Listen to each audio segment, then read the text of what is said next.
اٹھارہ ذی الحجہ کو حضرت عثمان غنی رضی اللہ تعالی عنہ شہید ہوئے.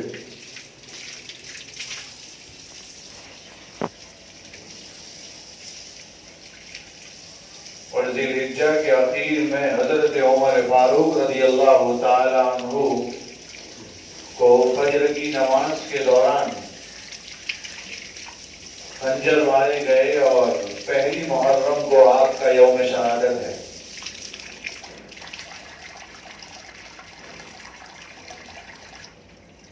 دس محرم یعنی آئندہ کل، آج 9 محرم ہے. عاشورہ کے دن ریحانہ رسول صلی اللہ علیہ وسلم حضرت حسین رضی اللہ تعالیٰ عنہ کی شہادت ہے.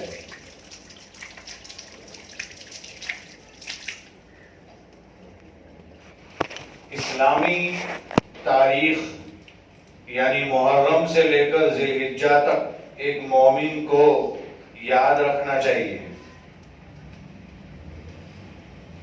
جیسے ہمیں فروری کی تاریخ یاد ہوتی ہے، مارچ، اپریل، مئی، جون، جولائی کی تاریخ یاد ہوتی ہے، اسی طریقے سے ہماری تاریخ، اسلامی تاریخ بھی یاد ہونی چاہیے. اگر کسی علاقے والے، کسی علاقے میں کسی بھی شخص کو اگر اسلامی تاریخ یاد نہیں ہوگی تو سب گنہگار ہوں گے. حضرت تھانوی رحمت اللہ علیہ نے اس کو لکھا ہے.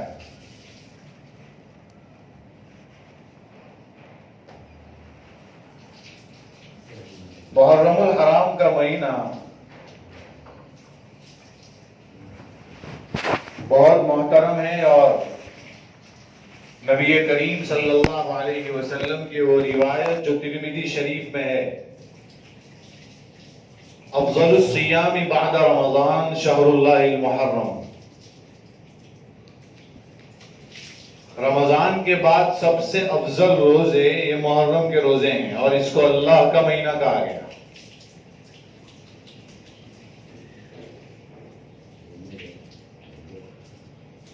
دس محرم کو کچھ لوگ ایسا کہتے ہیں کہ حضرت حسین رضی اللہ تعالیٰ عنہ کی شہادت ہوئی تھی اس لیے یہ دن بہت بڑا ہے، جبکہ یہ بات غلط ہے. اس لیے کہ حضرت حسین کی شہادت سے یہ دن بڑا نہیں ہوا. یہ اور بات ہے کہ واقعتاً شہادت حسین بہت بڑی چیز ہے، بلکہ بہت پرانے زمانے سے یہ دن محترم چلا آ رہا ہے. اگر آپ غور کریں گے تو محرم کا مہینہ ہی محترم ہے، اس لیے کہ قرآن کریم میں اشہر حرم جو کہا ہے اس سے 4 مہینے مراد ہے جو قابل احترام ہیں، جن میں عرب حضرات جنگ نہیں کرتے تھے، لڑائی نہیں کرتے تھے. اس میں محرم کا مہینہ بھی ہے.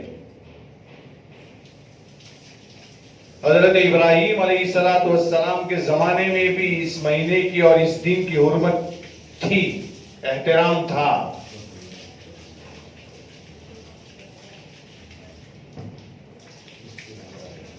بلکہ نبی کریم صلی اللہ علیہ وسلم جب مدینہ المنورہ تشریف لائے تو آپ نے یہودیوں کو دیکھا کہ وہ روزہ رکھتے تھے،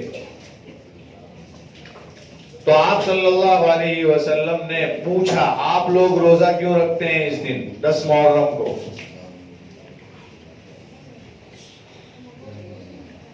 تو یہودیوں نے کہا کہ اس لیے کہ ہمارے نبی حضرت موسیٰ علیہ السلام کو اور ان کی قوم بنی اسرائیل کو فرعونیوں سے نجات ملی تھی، وہ اسی دن ملی تھی. تو ہم چونکہ حضرت موسیٰ علیہ السلام بھی روزہ رکھتے تھے شکریہ کے طور پر، تو ہم بھی رکھتے ہیں. آپ صلی اللہ علیہ وسلم نے فرمایا موسیٰ علیہ السلام کی اتباع کے ہم زیادہ حقدار ہیں، اس لیے کہ اسلام ہر نبی کو ماننے کو کہتا ہے، تبھی ہمارا ایمان مکمل ہوتا ہے. آمنت باللہ و ملائکتہ و کتبہ و رسلہ، سب نبیوں پیغمبروں پر ایمان لائے. آپ صلی اللہ علیہ وسلم تو یہ فرماتے ہیں کہ اگر میں آئندہ سال زندہ رہا تو یہ 10ویں کے روزے کے ساتھ ایک اور روزہ ملاؤں گا. حدیث میں آتا ہے لَأَصُومَنَّ التَّاسِعَ، 9ویں کا روزہ رکھوں گا. یہ اور بات ہے کہ نبی کریم صلی اللہ علیہ وسلم اس کے بعد زندہ نہیں رہے، دنیا سے رخصت ہو گئے، اور پھر محرم کا مہینہ نہیں آیا کہ آپ نے 10 کے ساتھ کسی دن روزے کو ملایا. لیکن چونکہ آپ کی تمنا تھی، اس لیے مومنوں سے کہا گیا کہ 10 اور 9 یعنی 9-10 یا 10-11 کا روزہ رکھنا چاہیے. علامہ انور شاہ کشمیری رحمت اللہ علیہ فرماتے ہیں کہ روزے رکھنے کی یہاں 3 کیٹیگری ہے. افضل اور سب سے اعلیٰ درجہ یہ ہے کہ 9, 10 اور 11 یعنی 3 دن روزے رکھے جائیں. دوسرا درجہ یہ ہے کہ 2 روزے رکھے جائیں، 9, 10 یا 10, 11. اور تیسرا درجہ یہ ہے کہ صرف 10ویں کا روزہ رکھا جائے. علماء نے اس کو مکروہ کہا اور مکروہ تنزیہی کہا. مطلب یہ ہے کہ چونکہ سرکار کی تمنا تھی اور یہودیوں سے مشابہت لازم آ رہی تھی، اس لیے صرف 10ویں کا روزہ رکھنا مکروہ تنزیہی ہے. لیکن اگر کسی کے پاس طاقت نہ ہو، بیچارہ روزہ رکھنا چاہتا ہو، تو وہ صرف 1 دن کا روزہ رکھنا چاہے تو رکھ سکتا ہے. اور اگر کسی کے پاس 1 روزہ رکھنے کی بھی طاقت نہ ہو تو اس کو بھی ضروری نہیں ہے کہ وہ روزہ رکھے، اس لیے کہ یہ مستحب روزے ہیں، فرض روزے نہیں ہیں. پہلے یہ روزہ فرض تھا. رمضان کے روزے جب فرض ہو گئے تو اس روزے کی فرضیت منسوخ ہو گئی، ختم ہو گئی.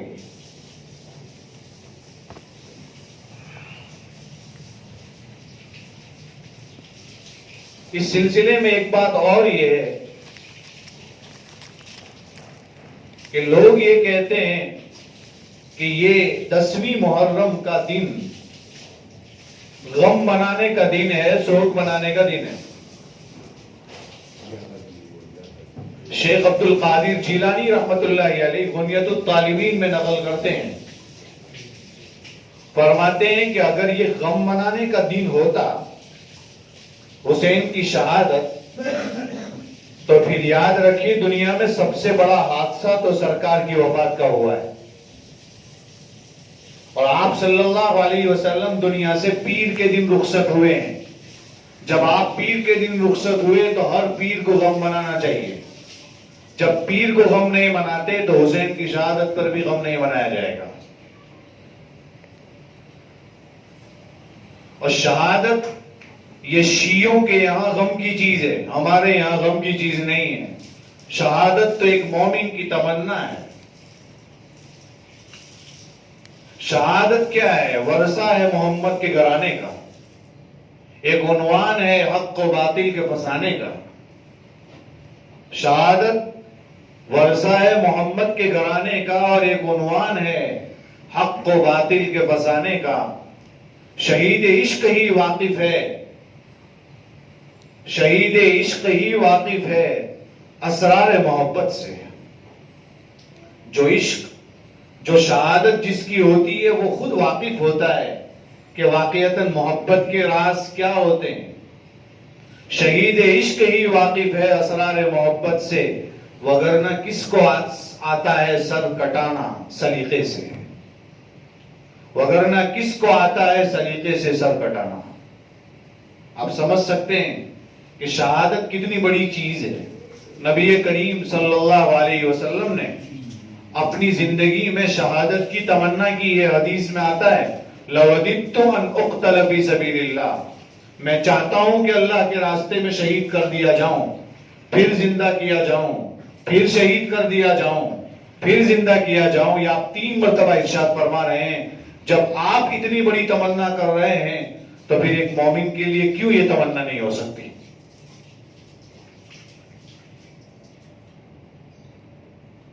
تو جتنا بڑا یہ دن ہے اور جتنی اس مہینے کے فضائل ہیں اور جتنی بڑی یہ چیز ہے اتنی ہی اس میں خرافات بھی ہوتی ہے. چند خرافات چند منٹوں میں آپ کے سامنے ذکر کرنے کی کوشش کروں گا. مثال کے طور پر پہلی خرافات اس میں یہ ہوتی ہے کہ لوگ اس دن سوگ مناتے ہیں اور وہ یہ کہتے ہیں کہ شہدائے کربلا کا غم تازہ کیجیے. ان کی خدمت میں درخواست ہے، اسلام میں اس کی کوئی گنجائش نہیں ہے.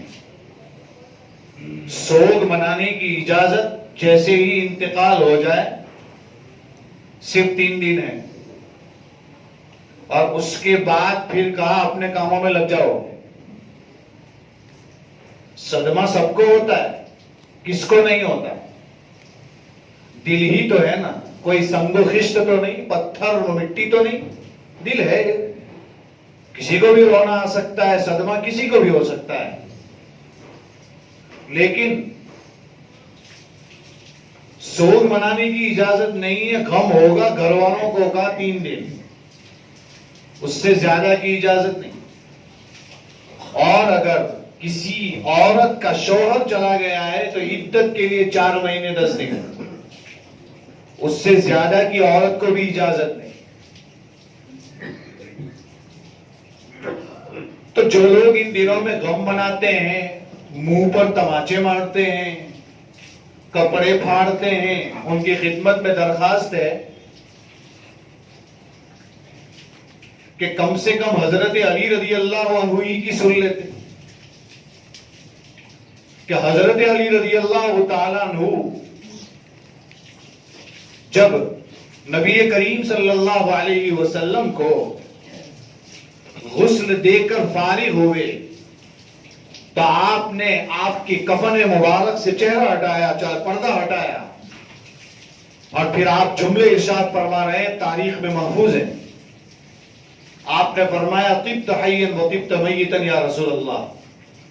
آپ زندہ تھے تب بھی پاکیزہ تھے، اور آپ جب دنیا سے رخصت ہوئے تب بھی پاکیزہ ہیں. اور پھر آپ بڑے عجیب جملے ارشاد فرما رہے ہیں، حضرت علی رضی اللہ تعالیٰ عنہ، آپ کے جانے سے وہ چیز ختم ہوئی تو دنیا میں کسی کے جانے سے ختم نہیں ہوئی تھی، اور وہ کیا تھی؟ نبوت ختم ہو گئی.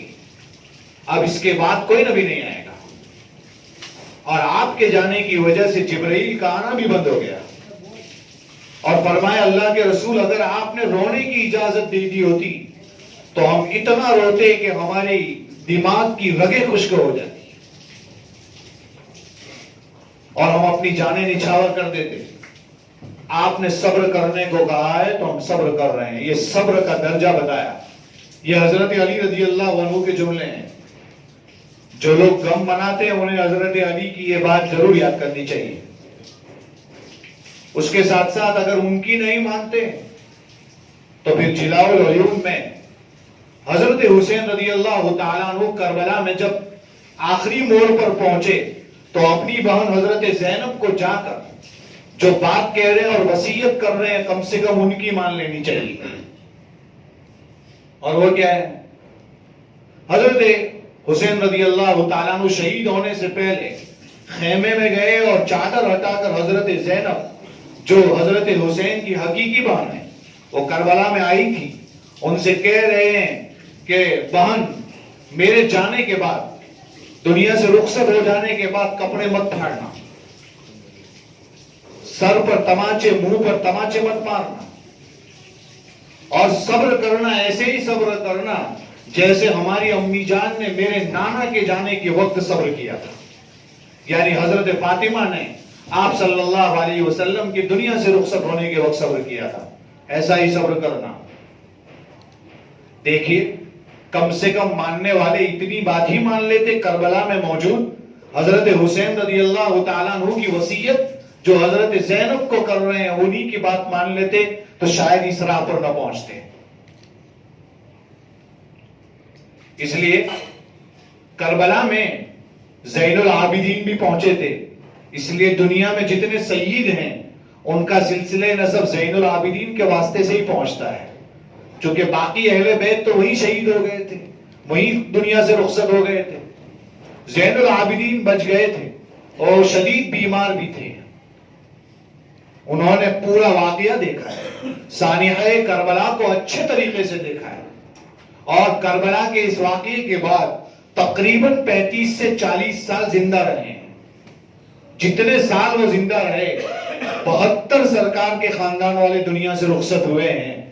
اگر غم منانے کی, مجلس سوگ بنانے کی, تلواریں اچھالنے کی, جو ہے کپڑے پھاڑنے کی, منہ پر تماچے مارنے کی اجازت ہوتی تو سب سے زیادہ حقدار زین العابدین تھے.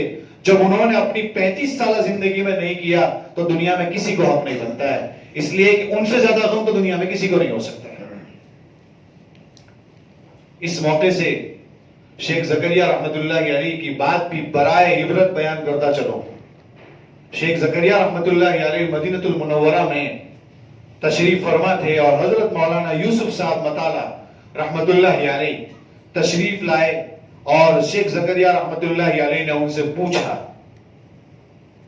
کیا پوچھا؟ شہدائے کربلا کو آپ نے ایصال ثواب کیا 10 محرم کو؟ جتنے اللہ کے رسول صلی اللہ علیہ وسلم کے گھرانے والے دنیا سے رخصت ہوئے ہیں, کیا کچھ پڑھ کر ان کو بخشا ہے؟ اس لیے کہ کیا ہم پر اللہ کے رسول کا حق نہیں ہے؟ اور جس دن یہ 72 جانیں گئی ہوگی, کیا نبی کریم صلی اللہ علیہ وسلم کو تکلیف نہیں ہوئی ہوگی؟ شاید اس سے زیادہ تکلیف کبھی نہیں ہوئی ہوگی. تو کیا ہمارا حق نہیں بنتا ہے کہ ہم انہیں ایصال کریں؟ اور پھر آپ نے یعنی شیخ زکریا رحمت اللہ علیہ نے روتے ہوئے بتایا, پہلی محرم سے لے کر 10 محرم تک میرا کئی وقت سے معمول ہے روزانہ ایک قرآن پڑھ کر ان کے نام ایصال کرتا ہوں. یہ حق بنتا ہے, یہ کرنے کی چیزیں ہیں, اس کے مقابلے میں کہ دوسری چیزیں ہم کریں. ایصال ثواب کرنا چاہیے, بخشنا چاہیے, اتنا تو ہمارا حق بنتا ہے کہ ہم انہیں بخشیں. انہوں نے جانیں دے دی, ہمارے لیے دی. انہوں نے سر کٹائے, کہتے ہیں نا ڈنڈے انہوں نے کھائے, انڈے ہم کھا رہے ہیں. سوچنے کی چیز ہے. بہرحال محرم کی خرافات کو ذکر کر رہا تھا, اس میں پہلی ہے سوگ نہ منائیں کبھی اور اس غم کو تازہ نہ کریں, بلکہ جو قوم ماضی کے واقعات کو یاد کر کے روتی رہتی ہے نا, وہ قوم کبھی مستقبل میں ترقی نہیں پاتی ہے. حوادث میں الجھ کر مسکرانا میری فطرت ہے, حوادث میں الجھ کر مسکرانا میری فطرت ہے, مجھے ناکامیوں پر اشک برسانا نہیں آتا. اور نگاہیں جن کی رہتی ہے مستقبل کے چہروں پر, نگاہیں جن کی رہتی ہے مستقبل کے چہروں پر, انہیں ماضی کے افسانوں کو دہرانا نہیں آتا.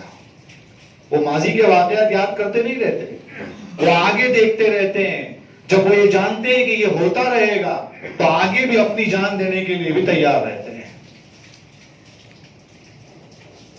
اس دن میں دوسری چیز عاشورہ کے تعلق سے یہ ہے کہ کالے کپڑے لوگ پہنتے ہیں. یاد رہنا چاہیے کالے کپڑے پہننا منع نہیں ہے. عام دنوں میں کالے کپڑے پہننے کی گنجائش ہے, لیکن انہیں سوچنا چاہیے, سمجھنا چاہیے.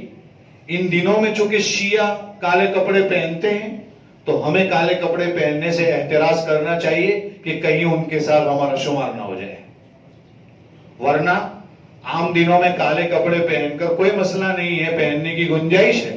البتہ یہ بھی یاد رکھنا چاہیے, روایتوں میں ہے احب الثیاب الی اللہ البیاض, کپڑوں میں سب سے زیادہ محبوب اللہ کو سفید کپڑا ہے. تیسری چیز اس دن کے تعلق سے یہ ہے, مفتی محمود الحسن گنگوہی رحمت اللہ علیہ سے کسی نے سوال کیا کہ کیا اس دن میں صلاۃ العاشورہ بھی پڑھی جاتی ہے کوئی 4 رکعات قرات کے ساتھ جماعت کے ساتھ؟ مفتی محمود الحسن گنگوہی رحمت اللہ علیہ نے فرمایا بدعت ہے, اس کی کوئی گنجائش نہیں. اس سلسلے میں مزید بات یہ ہے کہ اس دن میں لوگ جو ہے کھچڑا کھانا اور بنانا ضروری سمجھتے ہیں. ان کی خدمت میں عرض یہ ہے کہ مفتی سلمان صاحب منصور پوری دامت برکاتہم نے کتاب النوازل میں لکھا ہے, اور وہ یہ لکھا ہے کہ خوارج حضرت حسین کی شہادت پر خوشی مناتے تھے اور کئی اناج ملا کر ایک چیز تیار کرتے تھے, اسے ہی کھچڑا کہا جاتا ہے. کہا وہی کھچڑا خوشی میں کھایا جاتا تھا, ہم کس بنیاد پر کھچڑا کھا رہے ہیں یہ سوچنے کی چیز ہے. جو لوگ اسے ضروری سمجھتے ہیں انہیں تو بالکل اس سے احتیاط کرنا چاہیے, ضروری نہیں ہے. اس کے علاوہ اس دن سے ایک بہت بڑا جو ایک معاملہ ہے وہ ہے اہل و عیال پر وسعت کرنا. حدیث میں آتا ہے من وسع علی عیالہ یوم عاشوراء, جو اپنے اہل و عیال پر عاشورہ کے دن وسعت کرتا ہے, یعنی روزانہ جتنے پیسوں کا کھاتا پیتا ہے اس سے کچھ زیادہ اپنے گھر والوں پر کچھ دینے لگتا ہے, ہدیے ہدایا دیتا ہے, فرمایا کہ پورے سال اللہ تعالیٰ اس کو اس کی روزی میں برکت دیتے ہیں. ہمیں تو جو ہے کیا مسئلہ ہے, فلاں کے وظیفے پر اتنا یقین ہے لیکن یہ حدیث پر ہمیں یقین نہیں ہے. سفیان ثوری رحمت اللہ علیہ فرماتے ہیں 50 سال تک میں نے اس کا تجربہ کیا ہے, عاشورہ کے دن گھر والوں پر کشادگی کے ساتھ خرچ کیا, پورے سال اللہ تعالیٰ نے برکت دی. یہ میرا 50 سالہ تجربہ ہے. یہ بہت بڑے محدث کہہ رہے ہیں تو مان لینا چاہیے. ویسے یہ روایت بھی ہے, اگرچہ بعض لوگوں نے اسے ضعیف کہا ہے لیکن کئی طرق مل کر یہ حدیث صحیح ہو جاتی ہے. اس لیے اہل و عیال پر وسعت کرنا چاہیے. مسئلہ یہ ہے کہ آپ روزہ رکھنے کو بھی کہہ رہے ہیں اور آپ وسعت کرنے کو بھی کہہ رہے ہیں, یہ کیسے ہوگا؟ اس لیے کہ عاشورہ کے دن روزہ رکھنے کی فضیلت یہ ہے کہ 1 سال پیچھے کے گناہ معاف ہو جاتے ہیں. تو روزہ رکھیں کہ کھانا کھلائیں, جن کو کھلائیں گے پھر ان کو روزہ نہیں رکھنا ہوگا. شیخ یونس صاحب جون پوری رحمت اللہ علیہ فرماتے ہیں کہ عیال کا لفظ ہے, مطلب یہ ہے کہ بچوں کے اوپر خرچ کرو تو بچے جو ہے روزہ تھوڑی نہ رکھتے ہیں. دوسرا یہ مطلب ہے کہ بڑوں پر بھی اگر خرچ کرتے ہیں تو ضروری نہیں ہے کہ کھانا کھلائے, کپڑا لا کر دے دیں آپ ہدیے کے طور پر, پیسے انہیں دے دیں, کھانے کی مقدار اور کھانے کا ایک ذخیرہ لا کر دے دیں, چاہے اسے افطار میں کھائیں, لیکن آپ نے دیا ہے عاشورہ کے دن, یہ وسعت ہو گئی. اس لیے اس کا بھی اہتمام کرنا چاہیے روزے کے ساتھ ساتھ. 10ویں محرم کو کچھ اپنے گھر والوں پر کشادگی کے ساتھ خرچ کرنا چاہیے.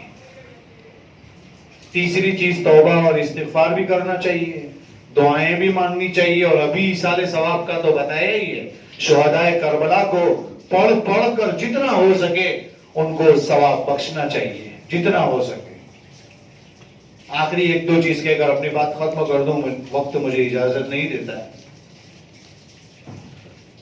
اس سلسلے میں ایک اور چیز ہے, شربت کا مسئلہ ہے.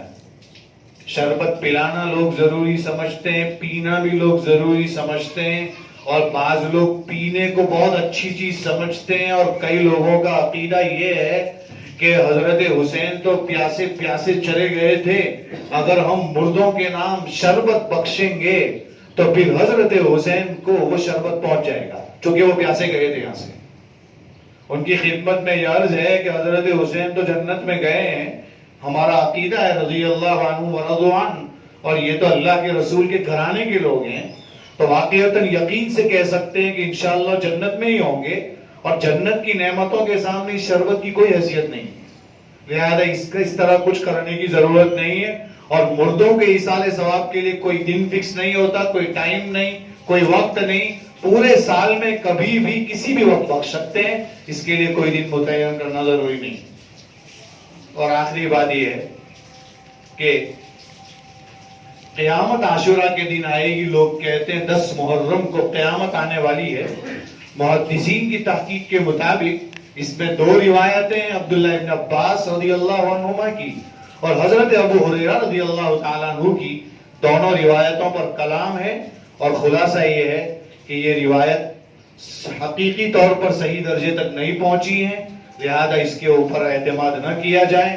اور بلکہ بعض باتیں روایتوں میں ایسی آئی ہے جو قرآن سے بھی ٹکرا رہی ہے, لہذا اس پر عمل کرنے کی اجازت نہیں. اور قیامت 10ویں محرم کو قائم ہوگی, حدیث کی روح سے یہ بات غلط ہے. اللہ تعالیٰ اس دن کی, آنے والے دنوں کی قدردانی نصیب فرمائیں, اور حضرت عمر فاروق کی شہادت اور حضرت حسین کی شہادت کا غم تازہ کرنے کے بجائے حسینی اور فاروقی کردار کو اپنی زندگی میں اپنانا چاہیے. اگر وہ اپنا لیں گے تو کامیاب ہو جائیں گے. وہ عمر تھے جن کے بارے میں سرکار نے فرمایا اگر میرے بعد کوئی نبی ہوتا تو عمر ہوتے، اور حضرت حسین کی تو بات ہی کیا کریں، اللہ کے رسول صلی اللہ علیہ وسلم کے نواسے ہیں، بدن کے آدھے حصے سے لے کر نیچے تک، یعنی ناف سے لے کر نیچے تک حضرت حسین آپ صلی اللہ علیہ وسلم کے مشابہ تھے، ہم شکل تھے۔ اس کا یہ مطلب ہے کہ آپ جیسا چلتے تھے حضرت حسین بھی ایسا ہی چلتے تھے، آپ صلی اللہ علیہ وسلم جیسے بیٹھتے تھے حضرت حسین بھی ایسا ہی بیٹھتے تھے۔ یہ ہے ہم شکل ہونے کا اور مشابہ ہونے کا مطلب۔ بہرحال حضرت حسین رضی اللہ تعالیٰ عنہ نے سر کٹا دیا، اور شہادت بہت بڑی نعمت ہے، قربانیاں دی، اور ان کے پورے گھرانے نے قربانیاں دی۔ تو ہمیں چاہیے کہ کیسا بھی موقع آ جائے، اسلام پر آنچ نہ آئے، اپنی جان قربان کرنے کے لیے ہمیں بھی تیار رہنا چاہیے، اس کی فکر کرنی چاہیے، اور اسلام پر اعتراض ہو تو ہمیں پیچھے نہیں ہٹنا چاہیے، آگے بڑھ کر جواب دینا چاہیے۔ اللہ تعالیٰ ان باتوں پر ہمیں عمل کرنے کی توفیق عطا فرمائیں۔ آمین۔ وآخر دعوانا ان الحمدللہ رب العالمین۔